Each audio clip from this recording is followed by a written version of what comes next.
कस्तूरी तिलकं ललाटपटले वक्षस्थले कौस्तुभं नासाग्रे वरमौक्तिकं करतले वेणुकरे कङ्कणम् सर्वांगे हरिचन्दनं सुललितं कंठे च मुक्तावली गोपस्त्री परिवेष्टितो विजयते गोपाल चूड़ामणि। हिंदू धर्म में सभी व्रतों में श्रेष्ठ एकादशी व्रत का बहुत अधिक महत्व है। हर माह में 2 बार एकादशी पड़ती है। पौष माह के कृष्ण पक्ष की एकादशी तिथि को सफला एकादशी कहा जाता है। भगवान विष्णु ने जन कल्याण के लिए अपने शरीर से पुरुषोत्तम मास की एकादशियों सहित कुल 26 एकादशियों को उत्पन्न किया।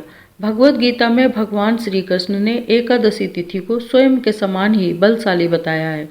सभी एकादशियों में नारायण के समान ही फल देने का सामर्थ्य है। इस दिन भगवान विष्णु के पूरे विधि विधान के साथ पूजा अर्चना करने से व्यक्ति को जीवन में सुख, समृद्धि और सौभाग्य की प्राप्ति होती है। सफला एकादशी तो अपने नाम के अनुसार ही भक्तों के सभी कार्यों को सफल एवं पूर्ण करने वाली है। धर्म ग्रंथों में इस एकादशी के बारे में कहा गया है कि हजारों वर्ष तक तपस्या करने से जिस पुण्य फल की प्राप्ति होती है वो पुण्य भक्ति पूर्वक रात्रि जागरण सहित सफला एकादशी का व्रत करने से मिलता है। इस दिन मंदिर एवं तुलसी के नीचे दीपदान करने का भी बहुत महत्व बताया गया है। ग्रंथों में सफला एकादशी एक ऐसे दिन के रूप में वर्णित है जिस दिन व्रत रखने से प्राणी के सारे दुख समाप्त होते हैं और भाग्य खुल जाता है। इस एकादशी का व्रत रखने से मनुष्य की समस्त मनोकामनाएं पूर्ण होती हैं। साधक को इस दिन व्रत रहकर भगवान विष्णु की मूर्ति को ओम नमो भगवते वासुदेवाय मंत्र का उच्चारण करते हुए पंचामृत से स्नान आदि कराकर वस्त्र, चंदन, जनेऊ, गंध, अक्षत, पुष्प, धूप, दीप, नैवेद्य, ऋतुफल, पान, नारियल आदि अर्पित करके कपूर से आरती उतारनी चाहिए।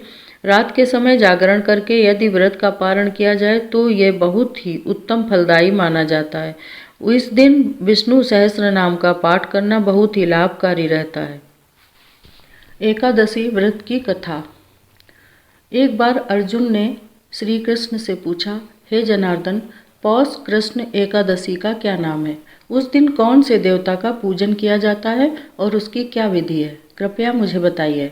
भक्त वत्सल भगवान श्री कृष्ण कहने लगे, मैं तुम्हारे स्नेह के कारण तुमसे कहता हूँ कि एकादशी व्रत के अतिरिक्त मैं अधिक से अधिक दक्षिणा पाने वाले यज्ञ से भी प्रसन्न नहीं होता हूँ।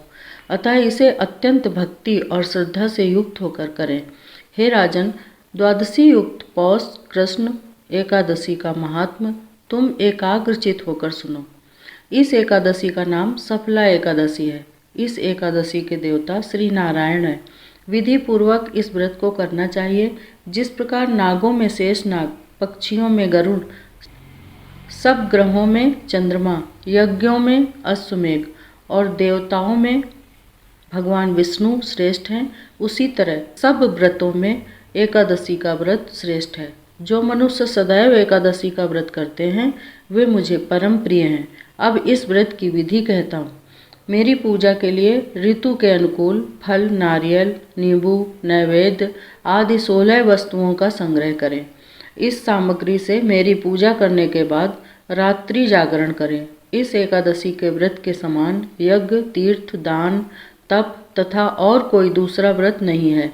5000 वर्ष तप करने से जो फल मिलता है उससे भी अधिक सफला एकादशी का व्रत करने से मिलता है। हे राजन, अब आप इस एकादशी की कथा सुनिए। चंपावती नगरी में एक महेशमान नाम का राजा राज्य करता था। उसके 4 पुत्र थे। उन सब में लुम्पक नाम वाला बड़ा राजपुत्र महापापी था। वो पापी सदा पर स्त्री और वैश्यागमन तथा दूसरे बुरे कामों में अपने पिता का धन नष्ट किया करता था। सदैव ही देवता, ब्राह्मण, वैष्णवों की निंदा किया करता था। जब राजा को अपने बड़े पुत्र के ऐसे कुकर्मों का पता चला तो उन्होंने उसे अपने राज्य से निकाल दिया। तब वह विचारने लगा कि कहाँ जाऊं, क्या करूं। अंत में उसने चोरी करने का निश्चय किया। दिन में वो वन में रहता और रात्रि को अपने पिता की नगरी में चोरी करता तथा प्रजा को तंग करने और उन्हें मारने का कुकर्म करता। कुछ समय पश्चात सारी नगरी भयभीत हो गई। वो वन में रहकर पशु आदि को मारकर खाने लगा। नागरिक और राज्य के कर्मचारी उसे पकड़ लेते, किंतु राजा के भय से छोड़ देते। वन के एक अति प्राचीन विशाल पीपल का वृक्ष था। लोग उसकी भगवान के समान पूजा करते थे। उसी वृक्ष के नीचे वो महापापी लुम्पक रहा करता था। इस वन को लोग देवताओं की क्रीड़ा स्थली मानते थे। कुछ समय पश्चात पौष कृष्ण पक्ष की 10वीं के दिन वो वस्त्रहीन होने के कारण शीत के चलते सारी रात्रि सो नहीं सका। उसके हाथ पैर अकड़ गए। सूर्योदय होते होते वो मूर्छित हो गया। दूसरे दिन एकादशी को मध्याह्न के समय सूर्य की गर्मी पाकर उसकी मूर्छा दूर हुई। गिरता पड़ता वो भोजन की तलाश में निकला। पशुओं को मारने में वो समर्थ नहीं था, अतः पेड़ों के नीचे गिरे हुए फल उठाकर वापस उसी पीपल वृक्ष के नीचे आ गया।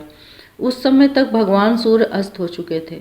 वृक्ष के नीचे फल रखकर कहने लगा, हे भगवान, आपके ही अर्पण है ये फल, आप ही तृप्त हो जाइए। उस रात्रि को दुख के कारण रात्रि को भी नींद नहीं आई।